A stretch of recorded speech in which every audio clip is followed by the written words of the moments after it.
The old mansion stood on a hill overlooking the town.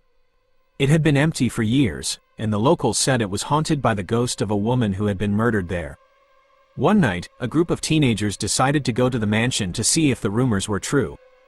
They snuck onto the property and made their way inside. The mansion was dark and dusty, and the air was thick with the smell of decay. The teenagers wandered through the rooms, their flashlights casting eerie shadows on the walls. Suddenly, they heard a noise. They froze, their hearts pounding. The noise came again, closer this time. They turned around, and their flashlights illuminated a figure standing in the doorway. The figure was a woman, and she was wearing a long white dress.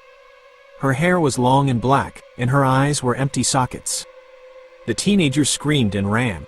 They didn't stop running until they were out of the mansion and back in town. They never went back to the mansion, and they never told anyone else what they had seen. But the story of the ghost of the woman who had been murdered there still haunts the town to this day. One of the teenagers, a girl named Sarah, was never the same after that night. She became withdrawn and afraid, and she would often have nightmares about the ghost. One day, Sarah was walking home from school when she saw the ghost again. The ghost was standing in the middle of the road, and she was blocking Sarah's path. Sarah froze, her heart pounding. The ghost's eyes were fixed on her, and Sarah could feel the coldness of her gaze. Suddenly, the ghost spoke. "Why did you leave me?" she said. "I need your help." Sarah didn't know what to say. She just stared at the ghost, her mouth open in shock. "I'm lost," the ghost said. "I can't find my way home. Please help me." Sarah hesitated. She didn't know if she could trust the ghost, but she also didn't want to leave her there alone. "Okay," she said. "I'll help you." Sarah took the ghost's hand, and the ghost led her through the streets of the town.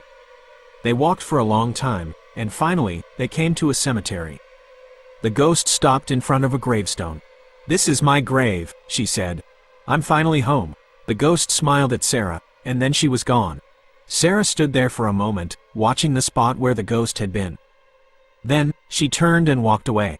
Sarah never saw the ghost again, but she never forgot her. She knew that the ghost was finally at peace, and that was enough for her.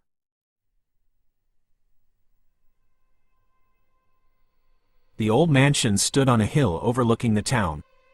It had been empty for years, and the locals said it was haunted by the ghost of a woman who had been murdered.